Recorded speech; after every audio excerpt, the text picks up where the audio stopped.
जय मसीह की। परमेश्वर के नाम की स्तुति। आज का सुंदर सुबह के लिए प्रभु को एक और बार मैं धन्यवाद देता हूँ। आज का मनन के लिए हम लोग पढ़ेंगे लूका रचित सुसमाचार 15 अध्याय का 10वीं आयत पढ़ के सुनाना चाहता है।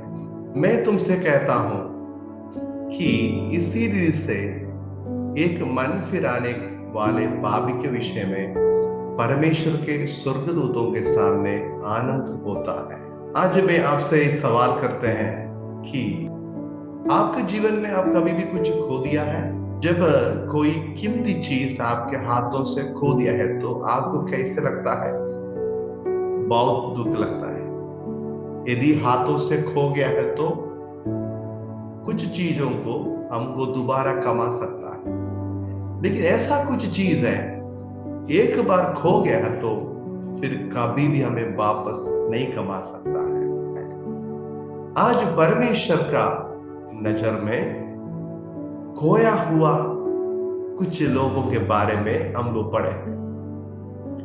लूका रचित सुसमाचार में यीशु मसीह 3 उपमा दृष्टांत के द्वारा परमेश्वर के नजर में खोया हुआ लोगों के बारे में बताते हैं। परमेश्वर के नजर में खोए हुए व्यक्ति के बारे में समझाने के लिए यीशु मसीह 3 दृष्टांत यहाँ पर प्रयोग किया है। हर एक दृष्टांत के अंत में यीशु मसीह ऐसा बताते हैं, इसी प्रकार एक मन फिराने वाले पापी के विषय में स्वर्ग में बहुत बड़ा आनंद होगा। एक पापी है परमेश्वर के नजर में खोया हुआ व्यक्ति, और वो पापी परमेश्वर के पास जब वापस आता है तब स्वर्ग में आनंद होगा। यहाँ पे 3 प्रकार का पापी के बारे में इस वचन में हम देखते हैं। सबसे पहला पापी लोग सिक्का के जैसा है। यानी सिक्का के बारे में जरा सोचें। सिक्का जब ये औरत के हाथ से खो गए हैं, वो कई जगह में गिर गए हैं, सिक्का को मालूम है कि वो खोया हुआ है? बिल्कुल नहीं है। सिक्का को मालूम है कि उसको एक मालिक है? बिल्कुल नहीं है। सिक्का को मालूम है कि कैसे अपना मालिकनी के पास कैसे वापस आना, उसको मालूम भी नहीं, रास्ता भी मालूम नहीं है। दुनिया में एक प्रकार का झुंड ऐसा जी रहा है, उनको मालूम नहीं है कि उनको एक सृष्टि करता है, और उनको मालूम नहीं कि वो खोया हुआ है। वो पाप में दुनिया की बातों में जीवन बिताते हैं, फिर भी उसको कुछ दुख नहीं लगता है। पाप करने के बाद भी उसको कोई भी प्रकार की दुख नहीं लगता है। और तीसरा बात है, उनको मालिक के पास वापस जाने के लिए रास्ता भी नहीं मालूम है। अभी इस वक्त में ये मालिक क्या किया है? वो सिक्का को ढूंढ रहा है। आज दुनिया में इसी प्रकार के लोग हैं, सिक्का के जैसे, जो परमेश्वर को मानते नहीं। कई लोग उसको कहते हैं नास्तिक है, ग्नोस्टिक है, बहुत प्रकार के शब्दों को प्रयोग करता है। उन लोगों के लिए एक प्यारा परमेश्वर उद्धार करता चाहते हैं कि वैसा लोग भी बच जाए, वे मन फिराए, वो अपने मालिक के पास आ जाए। ऐसा व्यक्ति जब मन फिराता है तब स्वर्ग में बड़ा आनंद होता है। अभी भेड़ के बारे में जरा सोचें। ये दूसरा प्रकार का पापी लोग जैसा है। इस भेड़ के बारे में देखिए, क्या ये भेड़ को मालूम है कि इनको एक मालिक है? यस, उनको मालूम है कि उनको एक प्यारा चरवाहा है। और दूसरा है, क्या ये भेड़ को मालूम है कि वो खोया हुआ है? यस, उनको मालूम है, जरूर उनको मालूम है, क्योंकि जब ये झुंड से दूर होता है, भेड़ क्या करते रहेगा? रोते रहेगा, रोते रहेगा।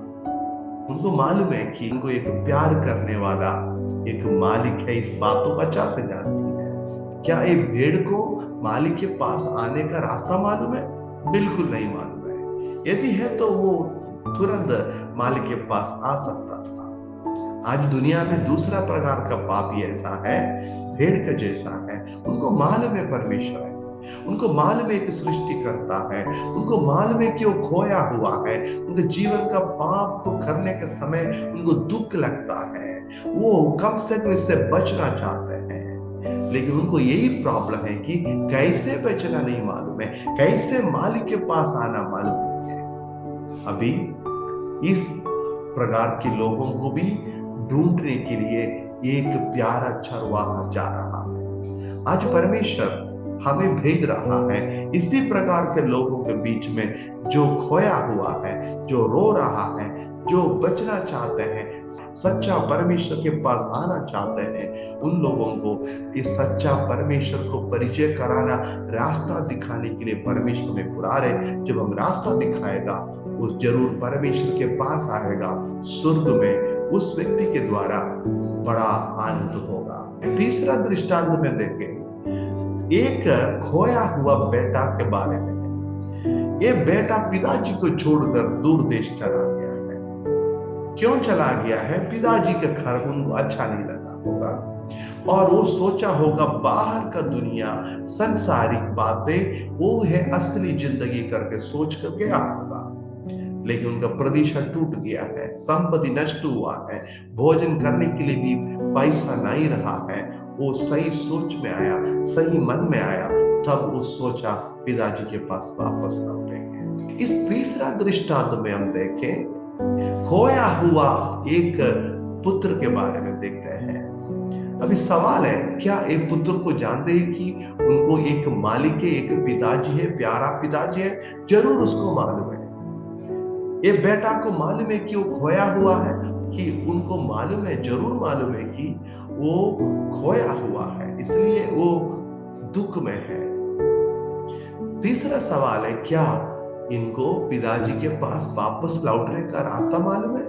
उनको जरूर मालूम है। इसलिए पिताजी ये बेटा को ढूंढने के लिए किसी भी व्यक्ति को नहीं भेजा।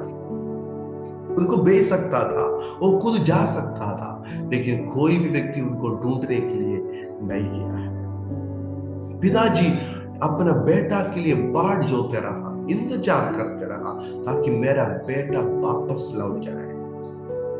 आज तीसरा पापी लोग ऐसा है, एक बार परमेश्वर के साथ करीब रिश्ता बनाया, प्रभु के साथ आनंद बनाया, परमेश्वर का भवन का हर प्रकार की आशीषों का भागीदार हुआ, लेकिन अभी भटक गया है, प्रभु से दूर हुआ है, संसार में दुनिया की मोह विलास में फंसे हुए लोग हैं। उन लोगों को ढूंढने के लिए कोई जाने के लिए बाकी नहीं है।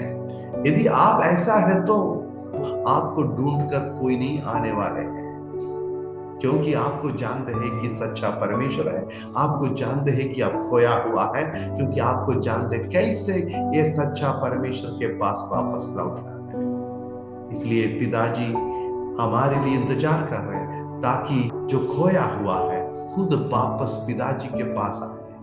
आज हम इसमें कौन सा झुंड है? आज परमेश्वर हमें बुला रहा है, पापियों को ढूंढ के जाना, राह दिखाना। यदि हम खुद परमेश्वर से दूर है तो हम स्वयं परमेश्वर के पास वापस लौटने के लिए परमेश्वर में बुला रहे। स्वर्ग में आनंद कैसे होगा?